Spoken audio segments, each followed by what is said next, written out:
여러분 반갑습니다. 무역학원론 강의를 시작하겠습니다. 제3강에서는 이 무역 정책에 대해서 개략적으로 살펴보도록 하겠습니다. 학습 목표는 무역 정책의 목표와 시대적 유형, 관세의 경제적인 효과, 비관세 장벽의 유형과 내용을 이해하는 것을 학습 목표로 하고 있고요. 무역정책 순서는 1절에서는 무역정책의 개념에 대해서 살펴보고요. 그리고 2절에서는 관세, 3절에서는 비관세 장벽에 대해서 살펴보도록 하겠습니다. 우선 1절 이러한 무역정책, 무역정책의 의의인데 국가가 개입을 통해서 정책을 시행을 통해서 수출을 증대하고 그리고 수입을 억제함으로써 국민 경제의 발전과 그 다음에 국민의 후생의 그 향상을 도모할 수가 있습니다. 자, 국민 경제의 발전과 국민 후생의 향상을 도모하기 위해서 국가가 수출입의 개입을 통해서 수출을 증대하고 수입을 억제를 할 수 있겠죠. 자, 국민 경제의 발전과 국민 후생의 향상 도모를 위해서 도모하기 위해서 수출을 증대하고 수입을 억제하기 위해서 국가가 정책적으로 개입하는 거죠. 이와 같이 일반적으로 국가가 수출입의 개입을 통해서 수출을 증대하고 수입을 억제함으로써 국민경제의 발전과 국민후생의 향상을 도모할 수 있다라는 거죠. 하지만 이러한 무역정책은 오직 수출 확대와 수입 규제를 통한 국제수지 개선에 목적이 있는 것이 아닙니다. 이뿐만 아니라 다른 대내적 경제정책과 더불어서 국민경제의 균형적 발전에 그 목적이 있다라고 할 수가 있겠습니다. 무역정책은 경제정책의 일환으로 정부가 경제적 목적을 달성하기 위해서 취하는 대내외적 경제와 관련된 제반 경제적인 수단으로 정책의 대상은 상품뿐만 아니라 금융, 서비스, 기술 등 국제 간 거래의 모든 영역을 포함합니다. 그리고 무역정책의 특징인데, 무역정책의 특징, 무역정책은 대내적으로 각각의 국내 경제 정책을 포함한 종합적인 정책의 성격을 가진다라는 거고요. 다시 말씀드려서 무역정책을 통해서 생산과 고용 증대를 위해서 자국 산업을 보호 육성을 하고요. 생산과 고용 증대를 하기 위해서 자국 산업의 그 보호 육성을 한다는 얘기예요. 무역정책을 통해서 무역정책을 시행함으로써 자국 산업의 보호 육성을 통해서 생산과 고용 증대를 한다는 얘기고요. 두 번째는 수출을 증가시키면은 수출이 늘어나면은 수출 산업이 활성화되겠죠. 수출이 늘어나면 수출 산업은 활성화될 거고요. 이와 더불어서 연관 산업이 활성화됩니다. 그러면 실업률이 감소하고 고용 수준이 향상되겠죠. 고용이 그 수준이 높아질 겁니다. 대외 거래를 규제하는 무역정책, 대외 거래, 수출입 거래를 규제하는 이 무역정책은 국민 경제 전반에 걸쳐서 매우 중요한 영향을 미칩니다. 이와 같이 수출입에 개입을 함으로써 수출이 늘어나고 연관 산업이 활성화되고 실업률이 감소하고 고용 수준이 향상을 이룰 수 있다는 얘기죠. 이와 같이 무역정책의 실시, 무역정책은 국민경제 전반에 걸쳐서 매우 중요한 영향을 미친다라는 얘기고요. 또한 적절한 무역정책의 운용은 적절하게 무역정책을 운용을 하게 되면은 한정된 자원을 효율적으로 배분을 할 수 있고요. 그리고 이를 통해서 경제 성장을 촉진을 시킬 수가 있고요. 따라서 경제가 성장하면은 결국 이를 통해서 국민들의 경제 후생을 증대하는 데 기여할 수 있다는 그런 얘기입니다. 이와 같이 무역정책의 그 효과는 국내외 경제에 영향을 주게 돼요. 국내뿐만 아니라 무역정책의 효과는 국외 경제에도 영향을 미치게 됩니다. 자, 무역 규제 정책을 실시를 하면은 실시국이 유리하겠죠. 이와 같이 예를 들어서 수출을 증대하는, 수입을 규제하고 수출을 증대하는 정책을, 무역 정책을 시행을 하게 되면은 수출 산업이 활성화되고, 그러면 이 수출 산업과 연관된 다른 산업도 활성화될 거고요. 그러면은 실업률이 감소하고 고용 수준이 향상되고 경제가 성장하는 이와 같은 국내 경제에 실시하는 국가에 유리하게 작용할 거예요. 하지만 이러한 그 무역 정책, 무역 규제 정책은 타국에게는 불리한 효과, 불리하게 작용할 겁니다. 하지만 일방적으로 일국만이 이익을 얻게 된다면, 만약에 이와 같은 무역 규제 정책을 실시를 통해서 어떤 일국만이 일방적으로 이익을 얻게 되면 당연히 피해를 입는 국가는 보복 조치를 취하겠죠. 그래서 적절한 운용이 필요하다는 얘기입니다. 무역 정책에 적절한 운용이 필요하다라고 할 수 있겠어요. 두 번째는 무역 정책의 목표. 무역 정책의 목표. 여러 가지가 있는데 무역 정책의 목표는 첫 번째, 무역 정책의 목표에서 첫 번째, 국내 산업보, 그다음에 국제 수지 개선, 국내 고용 증대, 물가 안정, 자원의 효율적 배분, 그다음에 경제 성장을 위한 것이 바로 무역 정책의 목표라고 할 수 있습니다. 자, 산업을 보호하고 국제 수지 개선하고 고용 증대시키고 물가 안정시키고 자원을 효율적으로 배분시키고 경제를 성장시키는 것이 바로 무역 정책의 목표라고 할 수가 있고요. 우선 국내 산업보호는 상품의 품질이나 가격 등등이 만약에 국내 상품이 불리하다라고 하면은 품질이 좋고 가격이 싼 외국의 상품이 수입이 늘어나겠죠. 자, 그러면 국내의 산업은 우위축될 겁니다. 경쟁에서 밀리기 때문에 국내 산업은 우위축이 될 거예요. 그러면은 생산이 감소되고 실업이 증가하겠죠. 자, 그러면 국민소득이 감소하겠죠. 이와 같이. 자, 이런 경우 국내 산업을 보호하는 수단으로 관세 장벽, 테립 베리어스, 관세 장벽과 비관세 장벽 등을 구축을 통해서 국내 산업을 보호하는 것이 바로 국내 산업 보호입니다. 보호. 그러면 국내 산업을 보호하게 되면은 자국 상품의 생산이 증가하고, 생산이 증가하면 고용도 증가하고, 그러면은 소득도 증가하겠죠. 그 다음에 두 번째는 국제수지 개선입니다. 국제수지. 무역 정책을 통해서 자, 수입하는 수입 물품에 관세를 부과하게 되면은 그러면은 수입은 줄어들겠죠. 수입은 줄어들 거예요. 수입이 줄어들 거예요. 그리고 수출을 장려하는 정책을, 무역 정책을 실시를 하게 되면은 수출이 증가하고, 자, 수출이 증가하겠죠. 수출 장려 정책. 그러면은 수출이 증가할 겁니다. 수출이 증가할 거예요. 그러면은 자, 수입이 감소하고 수출이 증가하니까 무역 수지가 개선되겠죠. 수지는 밸런스는 개선이 될 겁니다. 무역 수지는 개선이 될 거다는 얘기죠. 자, 국제 수지를 개선하기 위해서 어떻게 요 무역 정책을 시행을 한다 얘기고요. 그 다음에 고용 증대, 국내 고용을 증대시키기 위해서 자, 외국 상품의 수입을 감소시키고 수출을 증대시키는 관세를 부과하고 수출을 장려하는 정책을, 무역 정책을 채택을 하게 되면은 수출이 늘어나고, 수출이 늘어나고요. 그리고 X는 이건 수출이고요. M은 수입입니다. 수입이 감소하면은 그러면은 국내 생산이 증가하겠죠. 생산. 자, 생산이 증가하면 고용도 늘어나고, 이와 같이 고용이 늘어나겠죠. 이런 거예요. 자, 고용을 증대를 목표로 무역 정책을 시행을 하는 거죠. 그 다음에 네 번째, 국내 물가 안정을 목표로 무역 정책을 시행을 하는 거죠. 자, 국내 물가를 안정시키기 위해서 무역 정책을 갖다가 실시하는 거죠.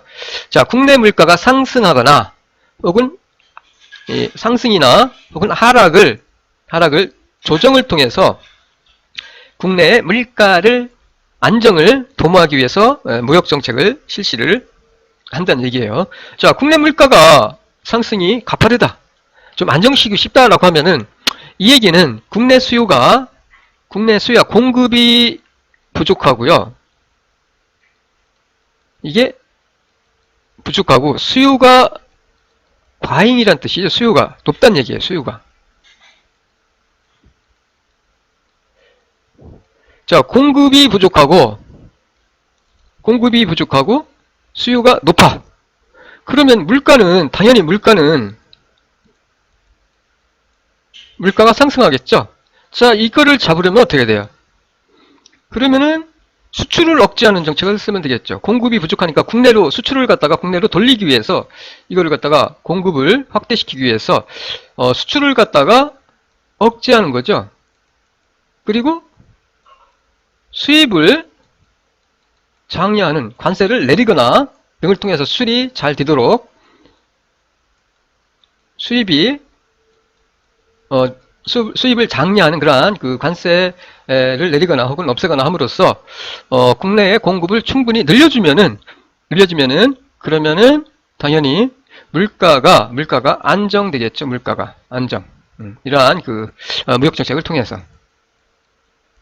그리고 마찬가지로 물가가 아주 하락할 때는 수출을 장려하는, 수입을 억제하고 수출을 장려하는 그런 무역정책을 실시를 하게 되면은 물가는 안정되겠죠. 이와 같이 국내 물가를 안정시키기 위해서 무역정책을 실시한다는 얘기예요. 무역정책의 목표, 국내 물가 안정. 그 다음에 다섯 번째, 자원의 효율적인 배분이에요. 자원의 효율적 배분.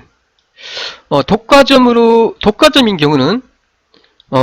경우에 그 생산물 시장, 생산 요소 시장이 왜곡됩니다. 왜곡. 이와 같이 독과점으로 인해서 국내의 생산물 시장과 생산 요소 시장이 왜곡될 때, 그러면은 이때 무역 정책을 동원해서 자원의 효율적 배분을 도모할 수 있다라는 얘기입니다. 자, 왜곡됐어요. 독과점이니까 이 독과점이 독과점을 갖다가 이제 독과점이니까 이거를 경쟁 상태로 유도해 가면 되겠죠. 그러면은 경쟁에 의해서 생산물과 생산 요소 시장의 그 왜곡이 해소가 됩니다.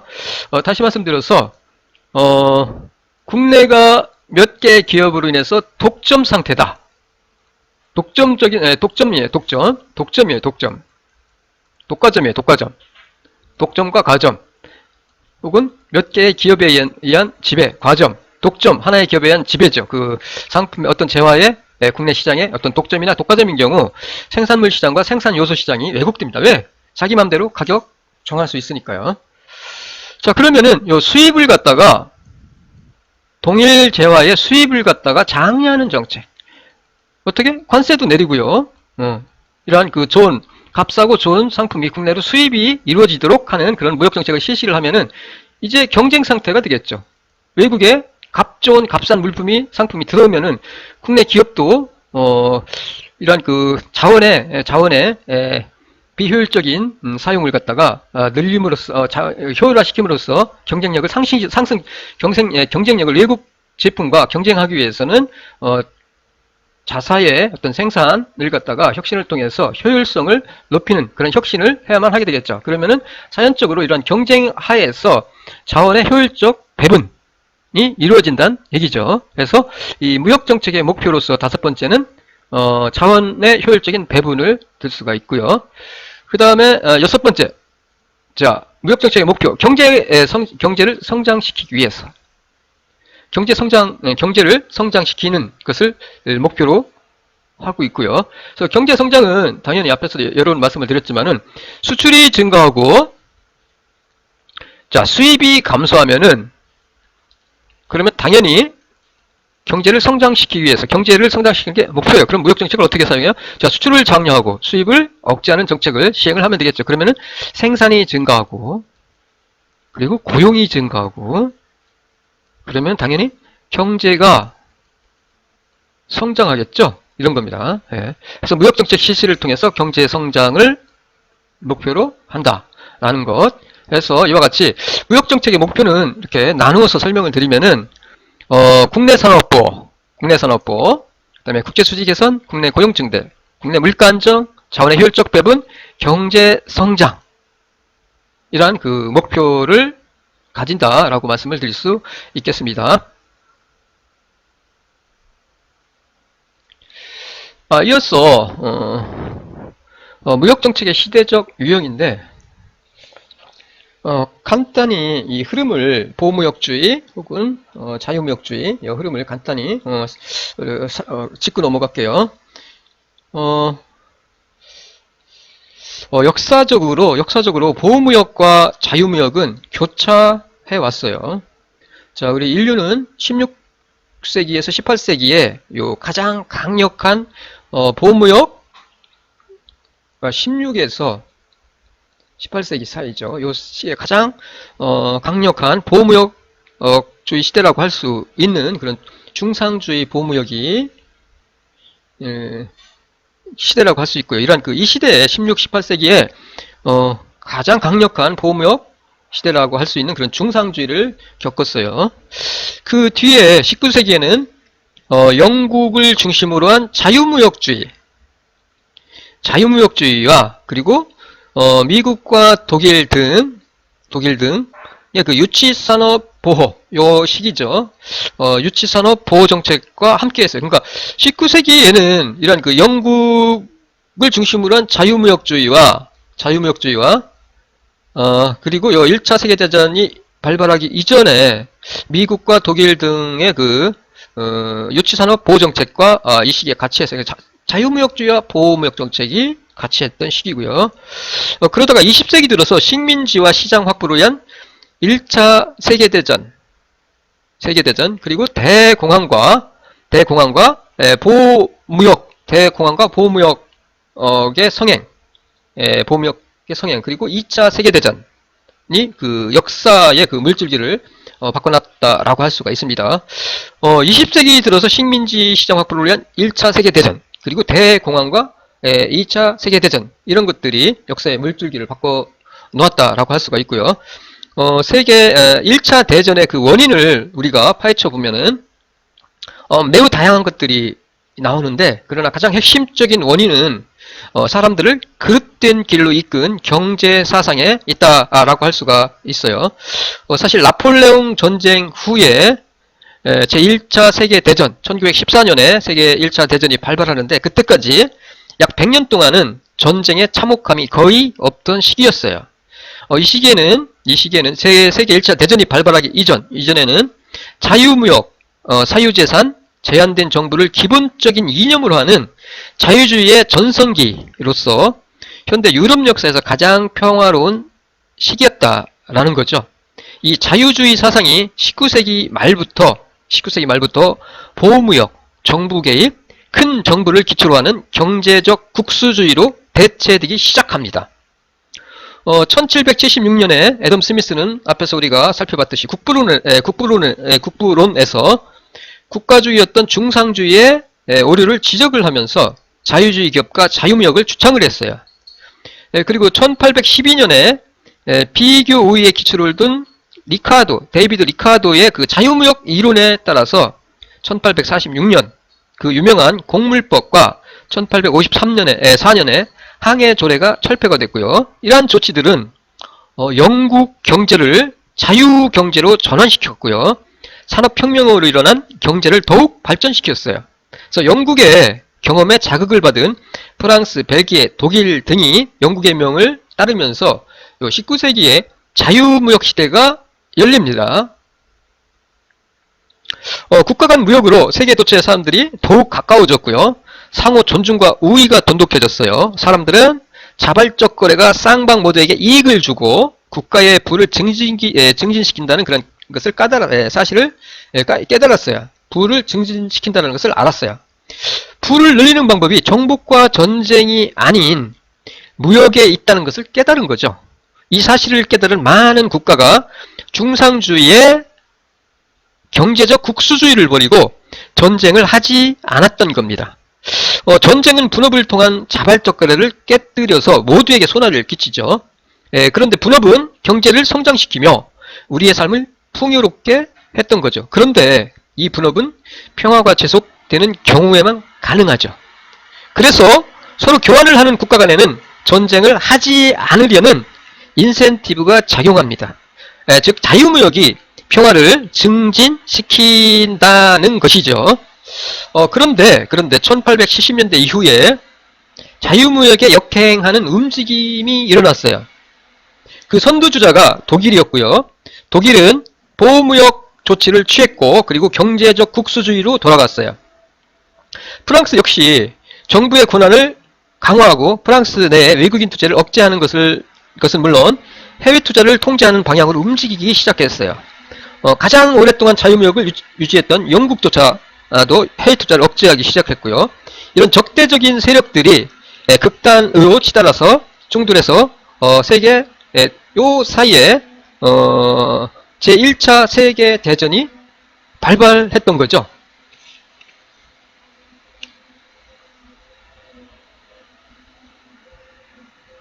이와 같이 19세기에 영국을 중심으로 한 자유무역주의, 그 다음에 그 이후에 자유무역주의와 더불어서 이러한 그 보호무역주의의 대두, 그러면서 시장 확보와 식민지 확보를 위한 그런 갈등 속에서 제1차 세계대전이 발발을 하게 되는 거죠. 자유주의자들은 커피를 얻기 위해서는 커피를 생산하는 국가에 자국의 상품을 수출하는 자유무역을 주장을 합니다.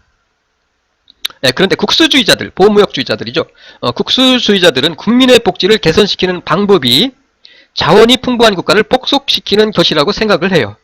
자, 히틀러가 커피를 얻기 위해 채택한 방법은 자유무역이 아니라 커피 생산 국가를 정복하는 것이었어요. 민족적 자긍심과 함께 시기와 증오를 불러일으켰고요. 경제 문제를 유대인 탓으로 돌렸어요. 여기에 설득당한 독일인은 경제 문제를 해결하는데 자유주의가 아닌 나치즘을 선택을 했고요. 평화가 아닌 전쟁을 선택했어요. 세계 2차 대전이 바로 그것이죠. 또한 제1차 세계대전과 결코 무관하다고 볼 수 없는 이 대공황의 경우는 특히 그렇습니다.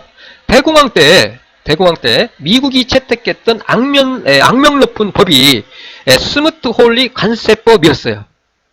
그냥 국수주의 정도가 아니라 극단적 국수주의, 울트라 내셔널리즘, 국수주의였어요. 상대방이야 최악의 상황으로 내몰리든 말든 내 이익만 보호하자는 그런 것이었죠. 이 또한 제2차 세계대전 발발의 경제적 원인이 됐다라고 할 수가 있습니다. 여기서 교훈을 얻었는지 세계대전 이후 2차 세계대전이 끝날 때쯤에 미국을 중심으로 자유무역을 내건 요 가트 관세 및 무역에 관한 일반 협정입니다. 요 가트는 GATT 가트는 가트 체제가 출범을 합니다. 보호무역을 고집하다가 제3차 세계대전이 일어날지도 모른다는 그런 위기감이 있었어요. 이로써 자유무역과 보호무역 간의 그 논쟁도 종지부를 찍는 듯 했어요. 이제 자유무역과 보호무역 간의 그 논쟁은 이제 종지부를 찍었다라고 생각을 했던 거죠. 하지만 1970년대에 들어서 미국 경제가 약화 조짐을 보이자 미국은 또다시 이 보호무역주의, 신보호무역주의를 들고 나옵니다. 신보호무역주의를 들고 나옵니다. 그 후에 자유무역 시대가 열린 것은 1995년 WTO 세계무역기구 체제의 등장을 통해서였습니다. 새로운 다자간 무역 라운드인 이 DDA 협상이 현재 교착 상태에 있긴 하지만 양자간 FTA가 확산되는 등 자유무역 시대가 계속 되는가 싶었어요. 그런데 2008년에 미국에서 금융위기가 발발하고요. 그로 인해서 전 세계가 경기 침체에 빠지자 미국을 중심으로 보호무역주의 그림자가 어른그리기 시작했고요. 그리고 다 아시다시피 트럼프 정권이 들어서면서 보호무역주의가 맹위를 떨치기 시작을 했죠. 미중, 미EU 등등 미국과 다른 지역과의 무역 갈등이 심화되면서 새로운 신보호무역주의가 세계 경제를 침체와 혼란의 늪으로 밀어넣고 있다라고 할 수 있을 겁니다. 예, 어쨌든 현재는 WTO 하에서의 그 자유무역 체제와 그다음에 FTA 지역 무역이 혼재한 그러한 상태다라고 할 수가 있겠습니다. 대략적으로 이와 같이 무역 정책이 흘러왔고요. 이어서 하나씩 간단하게 살펴볼게요. 이 정책, 무역 정책의 그 시대적 유형에 대해서 중요한 것만 간단 정리를 하도록 하겠습니다. 앞에서 말씀드렸듯이 중상주의 무역 정책인데 18세기의 중상주의 무역 정책이 아주 강력한 보호무역 중상주의 무역 정책이 시대였던 그 보호무역 정책이 시대라고 할 수 있는 중상주의 무역 정책입니다. 자, 16, 18세기 사이에 유럽의 그 여러 국가에서 채택된 절대 왕조 시대의 경제 정책으로서 요 화폐를 중시하는 화폐 중시, 금, 은을 중시하는 그리고 외국 무역의 존중, 제조업의 보호를 특징으로 하고요. 요 중상주의 무역 정책은 국제무역을 관세나 조세 수입을 증대시킴으로써 국가의 부를 축적을 도모하는 사상이 바로 요 중상주의 무역 정책이고요. 초기에는 요 중금주의 정책에서 무역 정책으로 무역 차액 정책으로 전환하고요. 다시 이게 산업보호 정책으로 발전하게 됩니다. 초기에는 중금주의 정책이었고요. 그 이후에 무역 차액주의, 그 다음에 산업보호 정책으로 발전하게 돼요. 우선 초기에 중금주의, 14세기경에 중세 국가들이 금, 은의 축적에 의해서 자국의 부를 증가시키려는 사상이 바로 중금주의예요. 금, 은을 축적하는 것이 국부다라고 생각을 한 거죠. 따라서 외국 무역을 직접 통제를 하고요. 관리하여 수입을 통해서 금은을 반입을 하고요. 금은의 수입은 반입하고 축적을 합니다. 반면에 획득한 금은의 해외 반출을 엄격히 통제하는 사상이 바로 중금주의 사상이에요. 중금주의. 그 다음에 이어서 무역 차액주의로 이게 바뀌게 되는, 전환하게 되는데, 무역 차액주의, 수출을 증대시키고 수입을 감소시켜서 이 초과 수출에 의한 무역 차액을 가득하여 화폐 축적을 통한 국가의 부를 증대시키려는 사상. 자, 수입은 억제하고요. 수출을 늘림으로써 무역 차액인 그 화폐 축적을 통해서 국부를 증대시키려는 것이 바로 무역 차액주의입니다. 외국 수출에 의해서 화폐 수입은 증대시키고요. 외국 유출을 방지하기 위하여 외국과의 거래에 대해 금지를 하거나 제한을 가했어요. 그 다음에 이어서 이제 중상주의 무역 정책이 무역 차액주의에서 이제 산업보호 정책으로 전환을 하게 되는데, 중상주의 후기에는 국내 시장 확보와 해외 시장 확충을 통한 산업 자본 축적에 주력을 합니다. 이 산업 자본을 축적하는 것이 결국은 국부라고 생각을 한 건데, 자, 시장 확보예요. 해외 시장 확보. 자, 영국은 성숙된 공업을 후진국의 저임금 노동 경쟁으로부터 보호함으로써 자, 무역 차익을 획득을 하고요. 그리고 국내 고용 수준을 확보하려는 정책을 실시합니다. 즉 산업을 보호하는 정책이죠. 산업을 보호를 통한 산업자본의 축적에 주력을 해야, 산업자본의 축적이 바로 국부라고, 이게 바로 국가의 부다 라고 생각을 하고 산업을 갖다 보호하는 정책을 채택을 해서 시행을 하는 거죠. 그래서 중상주의는 중금주의에서 무역차액주의, 산업보호정책으로 이와 같이 거치면서 중상주의적인 그 보호무역 정책이 이 당시에 강력하게 시행이 되었다라는 얘기고요. 그리고 보호무역론의 그 대두와 근거인데, 보호무역론의 대두와 근거. 보호무역론의 대두. 1차 세계대전 이후에, 앞에서 우리가 간단히 설명드린 바와 같이 1차 세계대전 이후에 세계 대공황과 그 다음에 독일을 비롯한 미국을 중심으로 이 보호무역론이 대두를 합니다. 자, 후진국은 선진국과의 무역 경쟁에서 불리하기 때문에 영국보다 늦게 산업을 공업화를 시작한 미국과 독일은 후진국으로서 선진국과의 무역 경쟁에서 불리하기 때문에, 불리하죠. 늦게 시작했으니까 경쟁력이 약하니까. 따라서 국내 산업을 선진국의 위험으로부터 보호할 필요가 있다라는 그러한 논거 하에 이 보호무역주의가 론이 대두하게 됩니다. 아까 이론적인 근거는 유치산업보호론을 들 수가 있어요. 유치산업보호론을 들 수가 있고요. 해서 리스트는 유치산업이라는 것을 우리가 이해를 해야 돼요. 일단은 자, 유치산업이라는 것은 사양산업이 아닙니다. 유치산업이라는 것은 보호를 통해서 성장 가능성이 있는 산업을 유치산업이래. 자, 보호를 통해서 육성하면은 성장할 수 있는 가능성이 있는 그러한 산업을 유치산업이라고 해요.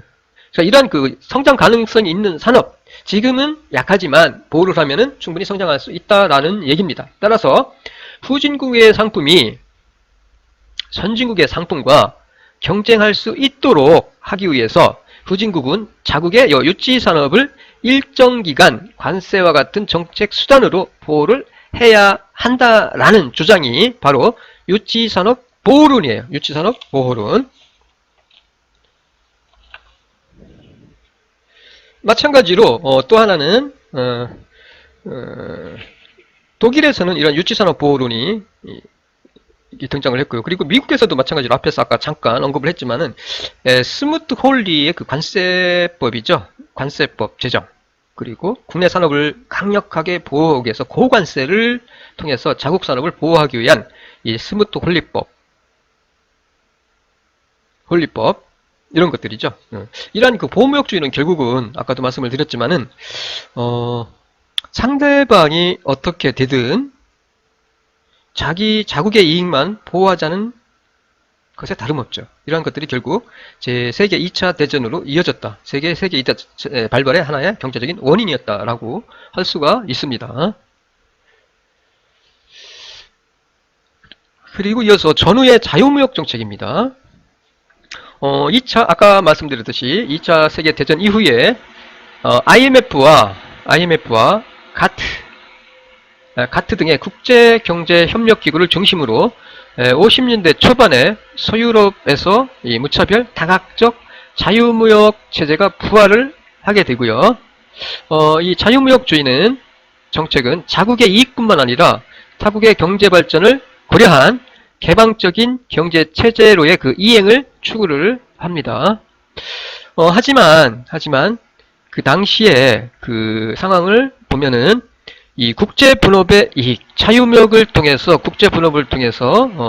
모든 나라가 경제적인 어떤 후생의 그 증가를 이익을 볼 수가 있는데 그런 그 국제분업의 이익 측면보다는 자국의 대량 생산품을 판매하기 위한 시장 확보에 주력한 측면이 있다라고 할 수가 있습니다. 자, 자유무역인데 자국 상품의 대량 생산품을 판매하기 위한 그 자유무역 시장 확보에 주력을 했다라는 얘기고요. 그리고 이어서 70년대 들어서 신보호무역주의가 대두하게 되는데 이 신보호무역주의는 국내 산업이나 무역 등에 대한 보호 조치가 과거의 전통적인 보호무역주의보다 더욱 강력한 새로운 형태의 보호무역주의라고 할 수가 있어요. 과거의 전통적인 보호무역주의죠. 이보다 더욱 강력한 새로운 형태의 보호무역주의라고 할 수 있고요. 70년대 들어서 특히 80년대죠. 들어서 이 국제무역 환경의 그 급격한 변화 그리고 두 차례의 그 오일 쇼크를 계기로 전후 최대의 불황을 맞게 됩니다. 세계 2차 대전 이후에 73년과 79년에 오일 쇼크, 석유 파동이죠. 이 오일 쇼크로 전후에 최대의 불황을 맞아서 선진국을 막론하고 경제 불황이 심각해짐에 따라서 국내 산업을 보호하는 그러한 정책이 강화되기 시작을 해요.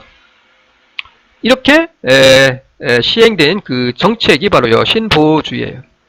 전통적인 보호무역주의와 다른 점이 어떤 거냐 라면은 과거의 보호 대상은 유치산업이나 사양산업이었어요. 그런데 신보호무역주의는 자, 유치산업, 사양산업을 포함해서 첨단산업과 기술집약적 산업까지 포함을 하고 있다는 얘기예요.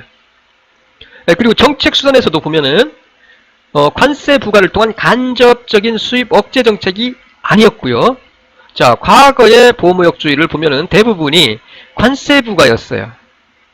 그런데 그런 게 아니라 이 신보주의는 수출 자율 규제를 강요합니다. 자, 너희들 수출을 자율적으로 규제하라. 그리고 시장 질서협정과 같은 자율 규제를 상대국에 강요하거나 덤핑,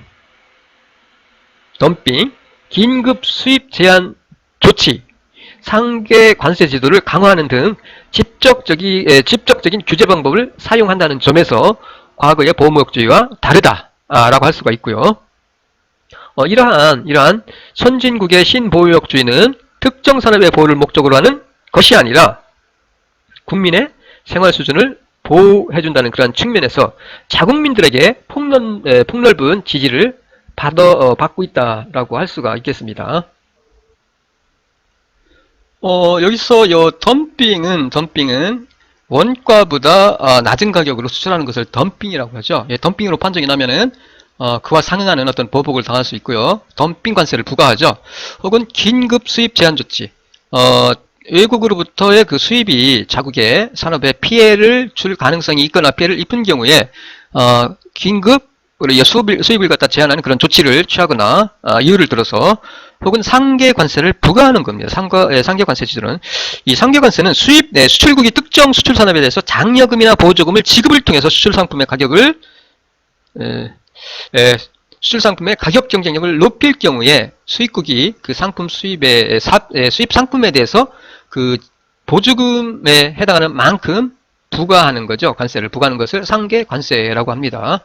이런 그 덤핑이나 긴급 수입 제한 조치, 상계 관세 제도를 강화하는 이런 그 직접적인 규제 방법을 신보호무역주의에서는 사용을 한다라는 얘기입니다. 그리고 1970년대 후반에 이 신자주의가 등장을 하는데, 즉 80년대에 등장을 합니다. 신자유주의는 시장 원리를 준수하고요, 자유 경쟁을 촉진하고 정부 규제를 철폐하고 기업의 구조정, 공공재 개념의 폐지 등을 주장하는 새로운 형태의 경제 사상이에요. 쉽게 말하면 시장 원리에 맡기자는 얘기입니다. 정부의 개입은 최소화를 하고요, 모든 것은 시장에서 돌아가도록 시장의 경제 거래를 맡기야 한다는 그런 얘기예요. 새로운 형태의 어쨌든 경제 사상인데 1970년대부터 미국 경제가 효율성이 떨어지고 그리고 대외 경쟁력이 약화되기 시작하면서 이 신자유주의가 호응을 받게 됩니다. 그 특징은 시장 원리, 수요 공급에 의한 가격 결정이에요. 시장은 개입하지 않는 거예요. 그냥 시장에서 결정되는 수요 공급에 의한 가격 결정, 그 다음에 자유 경쟁을 통해서 시장 원리가 작동하도록, 즉 시장 원리의 모든 경제는 맡겨둬야 한다는 것이 이 신자유주의예요. 그리고 또 하나는 시장 개방입니다. 시장 개방. 재화나 서비스 시장의 완전 개방이에요. 완전 자유무역이죠. 무차별 및 내국민 대우. 외국인에 대해서도 내국민과 같은 그런 대우를 해야 된다는 얘기죠. 즉 시장 원리와 시장 개방을 특징으로 해요. 이 신자유주의는. 1990년 초부터 역동적으로 실시되어 온 이 신자유주의의 그 무역정책은 각국 경제를 하나로 통합을 해가고 있다라고 할 수가 있고요. 하지만 이러한 그 신자유주의는 시장이 그 완전 경쟁을 가정을 하고 있어요. 시장이 그 완전 경쟁하에서 제대로 작동하는 것을 갖다가 기반으로 하고 있기 때문에 이론상은 이들이 주장하는 것이 이론적으로 맞는데, 실제로 시장은 완벽한 자유무역주의, 완전 경쟁 시장은 사실 존재하지 않기 때문에 이들이 주장하는 바와 같이 이 시장 원리가 작동하지 않는다는 그런 한계를 지니고 있다라고 할 수가 있겠습니다.